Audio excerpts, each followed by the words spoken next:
Bonjour et bienvenue. Je m'appelle Tracy, je suis coach en empuissancement du féminin et j'accompagne les entrepreneurs du nouveau monde à se reconnecter à leur magie intérieure pour oser briller, incarner leur message et porter leur projet de cœur. J'ai la croyance que chaque personne qui fait confiance en sa magie unique, qui ose assumer pleinement sa puissance et son ambition et qui incarne sa vérité, inspire les autres à le faire. C'est aussi une personne qui réussit tout ce qu'elle entreprend puisqu'elle part de cet espace divin. Alors chaque semaine, je vous partagerai les réflexions, les sujets d'introspection, les apprentissages qui me nourrissent et me font grandir. Je vous diffuserai de l'inspiration afin de vous aider à vous reconnecter à votre essence profonde, à l'incarner et la rayonner. Bonne écoute! Bonjour et bienvenue dans ce tout nouvel épisode de podcast. C'est un épisode de podcast, ma foi, que j'avoue, j'ai procrastiné à enregistrer parce que c'est un épisode profond, intime et surtout très vulnérable. Alors oui, j'en ai déjà parlé, j'ai fait un live avec Sophie Wenger qui facilite des activations de Kundalini. Et ensemble, voilà, on a pu explorer ce sujet, on a fait aussi un épisode de podcast ensemble. Et aujourd'hui, je porte ma voix et si j'ai eu le courage de mettre le titre que j'avais envie de mettre, eh bien, c'est que je suis vraiment prête d'en parler. Donc, let's go. Et PS, le titre que j'avais envie de mettre, c'est, je sais plus c'était quoi exactement, c'était quelque chose du genre On va me brûler sur un bûcher, deux points, l'éveil de ma Kundalini. Donc, je sais pas si j'ai mis ça, mais j'espère que oui. Je me le souhaite.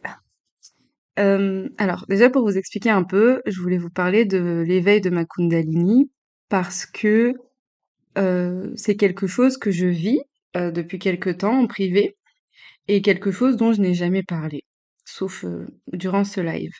Et en fait, comment ça s'est fait? Pourquoi est-ce que j'ai eu envie d'en parler? J'ai fait je travaille avec Sophie euh, dans le cadre du coaching et Sophie active des espaces de Kundalini activation.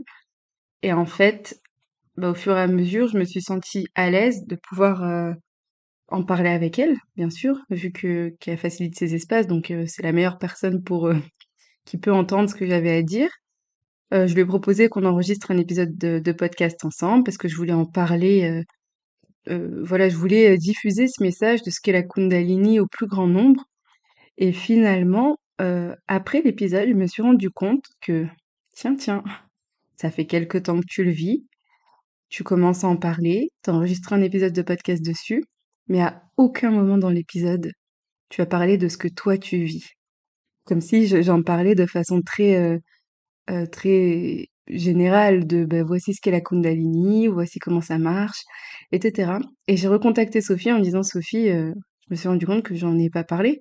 Enfin, toi, je t'en ai parlé en privé, mais moi, à aucun moment, j'ai dit hey, hey, coucou, moi aussi.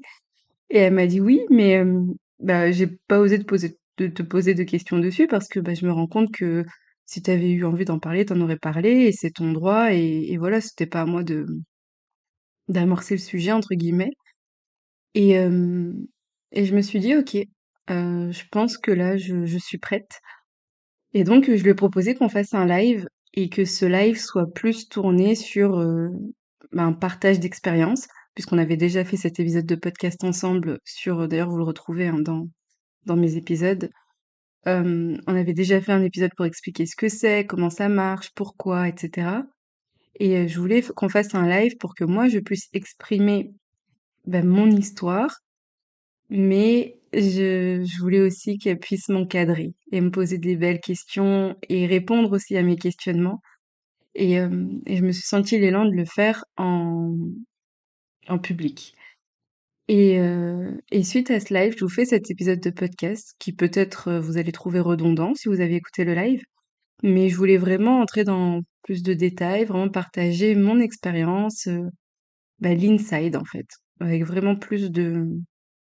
ouais, plus de détails. Je sais pas si j'aurais beaucoup plus de choses à dire, mais en tout cas, je voulais me créer cet espace pour en parler, ouvertement. Donc je vous invite à écouter les épisodes de podcast enfin l'épisode de podcast qu'on a enregistré avec Sophie sur cette, énergie Kundalini, pour mieux comprendre ce que c'est, les enjeux et aujourd'hui là, je vais vraiment vous parler de moi, mon vécu, mon expérience. Alors commençons. Vous le sentez peut-être, mais je pense que je suis un peu stressée, je suis pas tout à fait à l'aise. C'est un exercice assez difficile. De plus en plus, je me dévoile dans ma vulnérabilité et à chaque fois, c'est pas très facile. Donc, j'y vais step by step, petit pas par petit pas, mais en tout cas, je me lance. Alors, comment tout ça a commencé? Tout ça a commencé il y a quelques années, peut-être à partir de 2019-2020, 2020-2021, bref, dans ces environs-là. Euh, je crois que c'est ça. Je pense que ça a commencé quand j'ai à peu près commencé le coaching.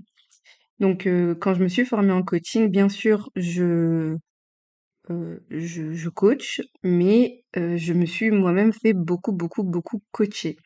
Et même tous les exercices, ben, je les expérimente sur moi en premier lieu.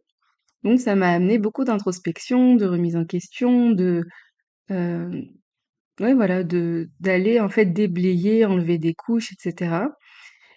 Pour me rapprocher de plus en plus de ma vérité à moi, de qui je suis profondément, de de mon âme, en fait. Disons les choses telles qu'elles sont. Vous le remarquerez, hein, peut-être, dans les derniers épisodes, que je fais, en tout cas dans cette nouvelle saison, je suis beaucoup plus portée à parler de spiritualité et à affirmer mes convictions. En tout cas, moi, ce que j'apprends, mon cheminement et à dire des termes qu'avant je n'employais pas forcément, que je détournais. Mais de plus en plus, je me sens à l'aise de le faire. Donc, le coaching, ça m'a aidé à me dépouiller, à enlever plein de couches, etc. Et, et suite à enfin, et donc, à peu près au même moment, j'ai commencé en fait, toutes les fois où je faisais des visualisations, ou soit quand j'étais quand je rencontrais des thérapeutes, diverses thérapies, j'ai fait, voilà, des énergéticiens, hein, des trucs, enfin bref. Je pense que vous ferez un épisode de podcast dessus d'ailleurs, sur mon cheminement, en tout cas sur ce sujet. Donc, à chaque fois que j'étais amenée à revenir à l'intérieur de moi, donc déjà au début c'était très rarement de mon fait, c'est pas moi qui me disais ok Tracy, let's go à l'intérieur de toi. Je vous ai déjà fait pas mal d'épisodes de podcast dessus sur cette difficulté à revenir dans le corps, à cette difficulté que ce soit à travers la méditation, etc. Enfin, pas mon truc.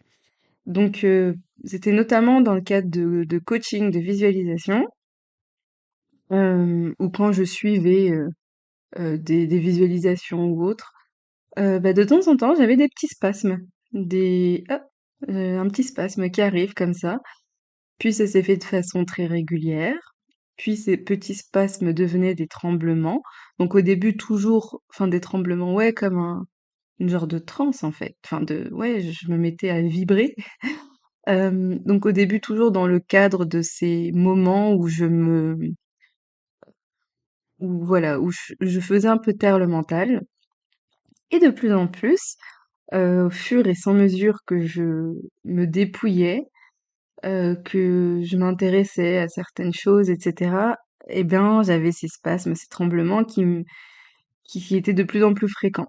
Et notamment, ben là, très récemment, ça fait quelques mois, heu, où ça va être le soir. Chaque soir quand je vais me coucher, et ben, avant de m'endormir, dès que je commence à me relâcher, hop, il y a un petit moment tremblement, c'est connu, c'est normal, c'est même accepté, hein, par mon compagnon qui au début comprenait pas trop, mais en fait, il a vu l'évolution et donc bah, quand ça a commencé à m'arriver tous les soirs, au début, bah, c'était surprenant et maintenant, on s'y attend tous. Donc c'est vraiment accepté de tous, quoi. C'est ça qui est drôle carrément. Donc j'ai eu ces fameux, voilà, j'ai ces fameux spasmes, tremblements, enfin, convulsions, transes, je sais pas trop comment appeler ça. Et donc de plus en plus souvent, de plus en plus fréquemment. Et donc maintenant, la façon dont ça se produit, c'est que ce n'est pas dans, le cadre de moments où je reviens à l'intérieur de moi, c'est vraiment en tout temps, quoi. Et donc voilà déjà pour vous expliquer un peu comment ça s'est comment ça a progressé, tout au long. Cet épisode est assez décousu, j'ai pas du tout préparé, mais c'est fait exprès. Dans le sens où j'ai vraiment envie que ça soit le plus spontané et que ça vienne comme ça vienne. Donc vous m'excuserez si c'est pas toujours clair.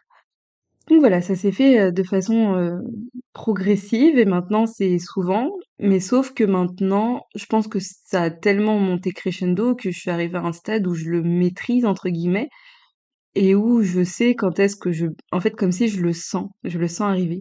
Un peu, et j'ai une amie qui m'a demandé: «Mais comment ça tu le sens?» Bah, un peu comme quand vous sentez un éternuement arriver et ben, moi je sens quand c'est en train de monter et donc en fait, maintenant, inconsciemment, je me rends compte que je le bloque tout le temps. Tout le temps, tout le temps, tout le temps, parce que c'est tout le temps, toute la journée. En fait, j'avais fait un week-end en novembre, il me semble, avec Priscilla et Sophie, avec qui j'ai eu l'occasion de faire plusieurs épisodes de podcast, avec qui on a lancé Prends ta place, etc. Et justement, c'était un week-end dans le cadre du lancement de ce programme pour enregistrer les vidéos ensemble, pour se coordonner, etc. Et donc, on se rencontrait pour la première fois en vrai. Ça faisait un an qu'on datait par message et qu'on se parlait tous les jours et qu'on a créé des liens super forts. Et au-delà de juste des camarades de promo, enfin, et même dans le cadre d'un mastermind, on était vraiment, on est des amis. Donc, on s'est rencontrés et pendant tout ce week-end, bah, avec elle, je me sentais à l'aise et pendant tout ce week-end, donc c'était un week-end très, spiritual vibes, quoi. On était à fond dedans, on en parlait, on s'est fait voilà, on était à fond, on a partagé plein de choses, c'était très, très, très, très, très profond, très, très, très, très, très intense, très deep, enfin c'était waouh! Et avec elle, bah, je me suis autorisée à ne pas bloquer et à laisser en fait, ces spasmes, ces tremblements, être, et venir quand quand ça devait venir.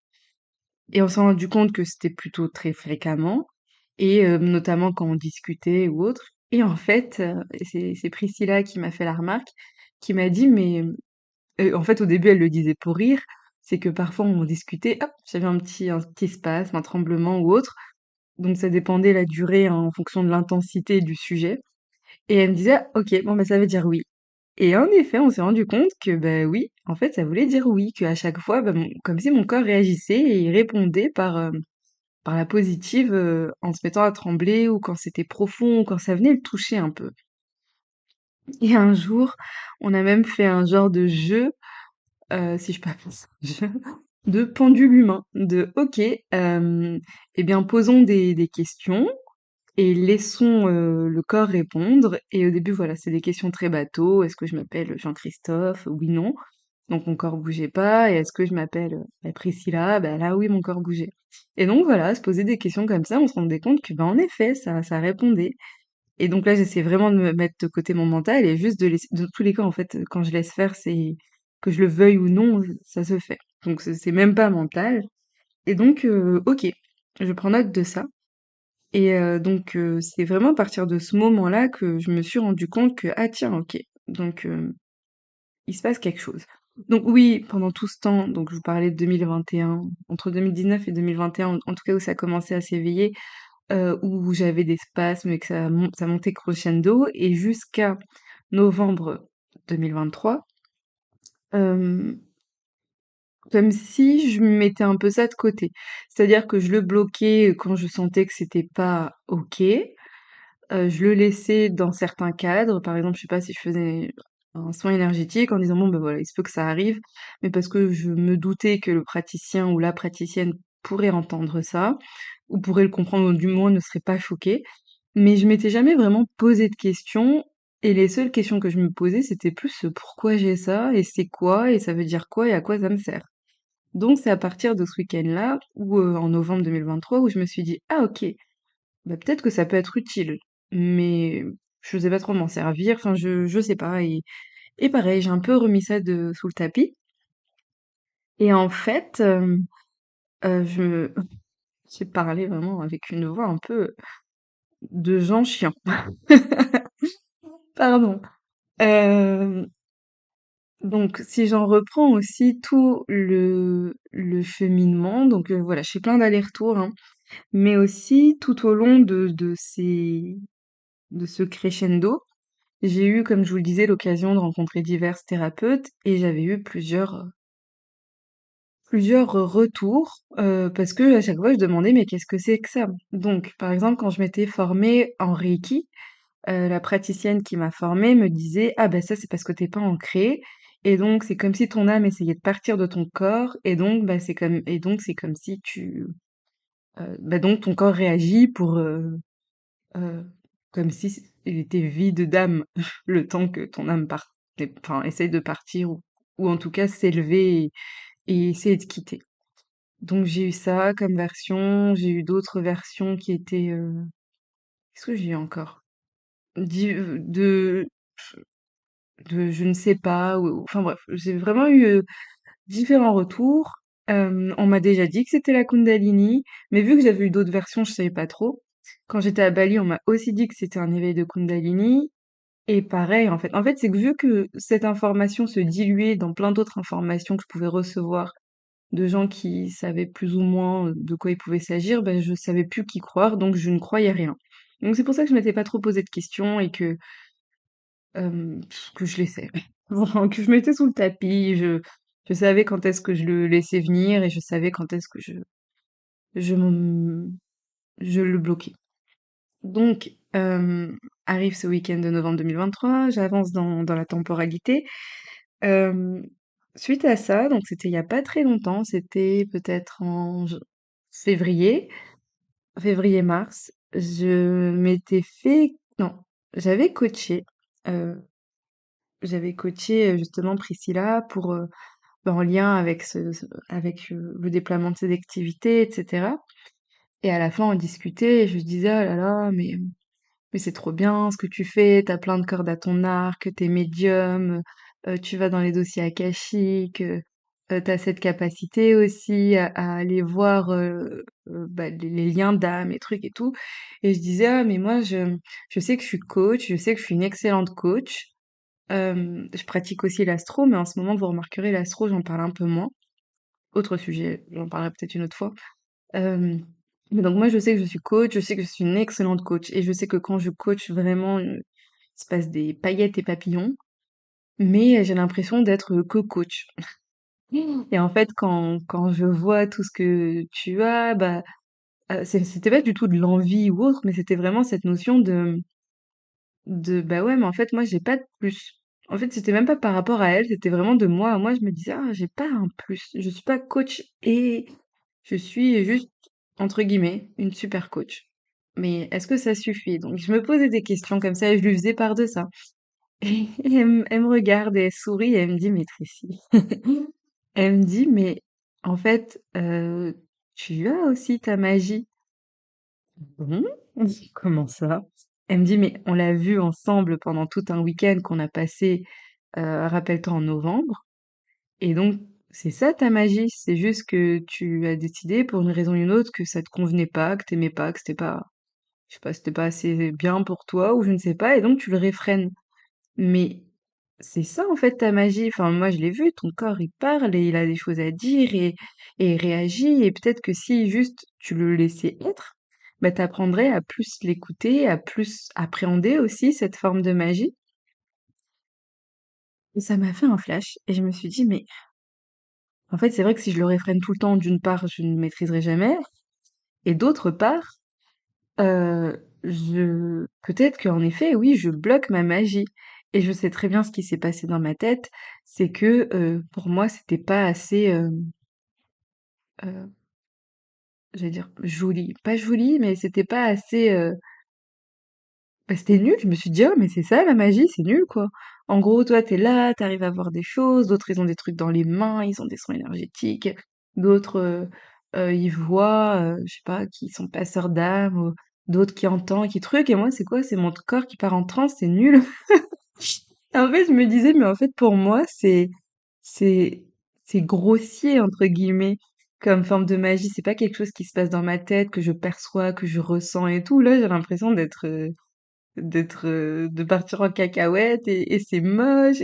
Et en fait, j'ai jugé. J'ai complètement jugé en me disant que c'était nul et mal et moche et pas appréciable. Et elle me disait, mais justement, c'est peut-être parce que tu ne laisses pas la place à ce que ça s'affine, à ce que tu le maîtrises, à ce que ça devienne plus dans la dentelle, entre guillemets, et que tu n'as aucun contrôle dessus, que tu, que tu n'arriveras jamais à, ouais, le rendre, enfin, joli, entre guillemets. Vous voyez ce que je veux dire? En tout cas, à ce que ce soit pas grossier comme on peut l'imaginer. Et en fait, ouais, ça m'a fait beaucoup réfléchir cette discussion et ça m'a beaucoup cheminé, beaucoup plus ou moins, parce qu'à partir de ce moment, je me suis dit, ok, c'est fini, j'arrête de le réfréner. Alors pas tout le temps, parce qu'en fait, c'est vraiment tout le temps hein, dans la journée, à tout moment, ça peut arriver, mais euh, j'ai décidé de me créer beaucoup plus d'espace où je m'autorise à le laisser être. Donc je préviens. Donc quand je suis en séance de coaching avec certaines personnes avec qui je me sens, en fait, c'est quand je me sens en sécurité. Donc avec certaines personnes en séance de coaching, dans certains, par exemple, toujours avec certains thérapeutes ou autres, dans voilà, certains moments, et je préviens la personne. Voilà, il se peut que ça m'arrive et ne t'inquiète pas. Oui. En fait, c'est ça, c'est que moi, je jugeais vraiment que c'était effrayant, quoi. Que t'as quelqu'un en face qui limite part en transe, enfin, c'est impressionnant et c'est ça que je jugeais, c'est cette notion de pourquoi c'est aussi impressionnant, quoi. Ça pourrait pas être juste moi qui perçois des choses et qui, je sais pas. Et donc, je jugeais ça. Et donc, j'ai décidé que c'est bon, j'arrêtais de juger et que quand je me sentais en sécurité, je prévenais la personne et je laissais être. Donc c'est ce que j'ai fait, en tout cas que j'essaye de faire de plus en plus. Et, euh, et d'où aussi pourquoi cet épisode de podcast euh, avec Sophie, d'où aussi pourquoi après ce live. Et c'est qu'en fait, voilà, de plus en plus, et d'ailleurs je remarque que plus je le laisse être et moins c'est virulent, enfin moins c'est impressionnant, entre guillemets, c'est plus espacé, c'est plus Hem, doux aussi et par exemple, je me rends compte que le soir, ça me le fait pas toujours. Parfois, ça me le fait, mon corps, il réagit, je sais pas, je regarde, la dernière fois, je regardais un documentaire sur Netflix, il y avait des moments où ça réagissait et j et maintenant, je commence à comprendre que, ah OK, c'est que, ça vient le toucher et donc en fait, maintenant, j'essaye de laisser être. Je vous avoue que je ne maîtrise pas encore le pourquoi du comment. J'ai encore du mal à savoir vraiment à quoi ça me sert. Est-ce que c'est quoi? C'est un pendule? Un pendule humain? Est-ce que c'est que pour me dire oui, pour me faire des validations? Est-ce qu'il y a peut-être un autre sens? Une autre façon d'utiliser? Je sais pas. Euh, et je remarque qu'à chaque fois que ça me le fait comme pour valider quelque chose, c'est souvent ma tête, elle sait pas si elle valide ou pas en fait. Et je sais pas, imaginons qu'on discute ensemble ou que je regarde un documentaire Netflix, je suis pas en train de valider ou pas, je suis plutôt passive et mon corps réagit pour me dire oui. Et c'est de là où je me dis, et où ça monte à ma tête en me disant, ah ok, bah, peut-être que je suis en train de valider quelque chose, peut-être que ça me rappelle quelque chose. En tout cas, ça vient me toucher d'une façon ou d'une autre. Donc voilà. Je sais pas encore trop comment m'en servir, je sais pas trop pourquoi, je sais. Mais j'ai décidé de laisser plus de place à ça. Donc, bien évidemment, je ne suis pas encore ouverte à laisser, je sais pas, sur Instagram, même pendant le live avec Sophie, à la fin, je lui ai envoyé un message pour lui dire, oh, ça me l'a fait pendant le live, mais, non, je veux lui en parler, mais même pendant le live, je l'ai dit. Je veux lui en parler, mais non, quand même pas à laisser être pour l'instant. Et, euh, et voilà à peu près où j'en suis dans mon cheminement. Ce que je voulais vous partager, pourquoi ce titre choque? Choc. Pourquoi ce titre, tout simplement? C'est que, donc comme je vous disais, il y avait cette notion de c'est impressionnant et ça peut faire peur. J'avais peur de faire peur et j'ai vraiment cette idée d'être, si je le laisse être, ben, en fait, comme si j'allais être, freak show, quoi. Comme si j'allais faire peur, comme si je pouvais dégager quelque chose de: «Ah mais elle est bizarre cette fille, on est normal, on discute et bim, elle part en transe» et oui, pour moi, c'était vraiment je suis une freak et freak, ça veut dire monstre. C'est pour ceux qui ont regardé American Horror Story Freak Show, vous saurez plus de quoi je parle. Mais et ouais, j'avais vraiment peur d'être prise pour un monstre, enfin pour quelqu'un de bizarre, qui fait des trans où c'est pas normal, où c'est mal, où c'est... Et quand je suis allée explorer ça, c'est que profondément en moi, il y avait cette peur de... Oh, mais en fait, et c'est ce que je vous disais quand je parlais à Priscilla, en fait, c'est que quand j'ai exploré, je me suis dit oui, c'est en effet cette peur que ça soit mal perçu, mal compris, que ça puisse effrayer, et aussi le fait que ça soit impressionnant, parce que c'est corporel, on le voit, c'est pas quelque chose qui se passe à l'intérieur de moi, où j'ai des ressentis, des pressentiments, c'est visuel, c'est très visuel, et où je me disais, en fait, si je m'autorise à montrer ça, que les gens me trouvent bizarre ou qu'ils ont peur, et ben il y avait une part de moi qui avait peur qu'on m'envoie au bûcher. Et je pense que là, c'est une vieille mémoire, hein, une mémoire de sorcière, mais c'est vraiment cette idée de mais si les gens voient ça et s'ils ont peur, et c'était vraiment de l'ordre de la survie en fait, du c'est dangereux qu'on le voit, outre le fait que oui, c'est bizarre, oui, c'est impressionnant, oui, c'est que c'était vraiment dangereux, c'était vital, c'était ouais, on va m'envoyer au bûcher, enfin, je vais mourir quoi. Donc, raison de plus de cacher ça. Et, et en fait, il y a aussi une autre raison de pourquoi j'en parle de plus en plus, c'est parce que bah, de plus en plus je vous parle de la réappropriation corporelle, de revenir dans son corps, d'être pleinement en présence, de faire du vide et d'être présente à moi-même, etc. Et que dans cette réappropriation corporelle, donc je vous parle de différentes choses, et je me sentais peut-être un peu euh, qui disait pas tout, parce qu'en effet je partage mon cheminement et tout, mais comme si je disais pas tout, qu'il y avait encore des parts de mystère que je gardais, et que il y avait aussi cette notion de mais en fait mon corps me parlait. Là, j'avais plus le choix que de le remarquer, que de faire attention, que de le voir parce que c'était visuel. Enfin, c'était pas moi qui contrôlais, c'est pas moi qui me disais hey, let's go, allons trembler.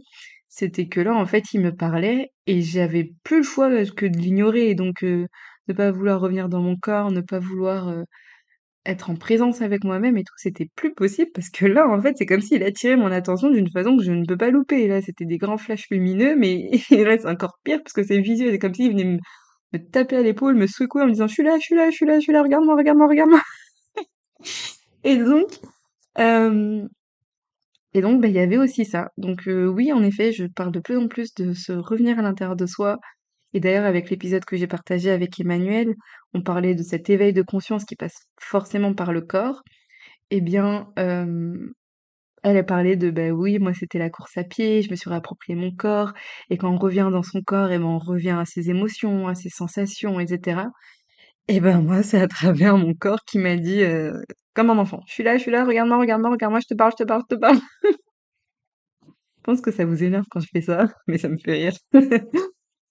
Bref, et donc voilà, voilà, là en fait, quand j'ai fait ce live avec Sophie, je me suis sentie tellement soulagée, libérée, comme si il y avait un poids qui s'est enlevé de j'ai dit ma vérité, je suis pas en train de cacher, je suis pas en train de jouer je ne suis pas en train de jouer un double jeu. Non pas que j'avais particulièrement l'impression de jouer un double jeu, mais euh, j'étais pas 100% honnête avec moi-même avant tout, et peut-être avec vous, même si c'était pas tant avec vous dans le sens où je ne me sentais pas obligée de dire. Enfin, parfois on vit des choses, on n'est pas obligé de tout dire. On décide de ce qu'on a envie de partager. Je trouve que déjà je dévoile pas mal de choses, que je suis plutôt vulnérable de plus en plus, et je me sens pas obligée de tout partager, surtout bah, je le fais à mon rythme. Et là c'était le bon moment, et voilà. Cet épisode s'arrête peut-être un peu brusquement, ou pas. En fait, c'est que j'avais continué à enregistrer cet épisode, en une autre partie où je parlais, d'autres choses, et j'ai décidé de le couper en 2 et de vous le partager dans un autre podcast qui sortira, très prochainement. Donc ce prochain épisode va parler du retour au corps à travers sa sensualité. Et voilà, c'est ce dont je vais vous parler pour la suite.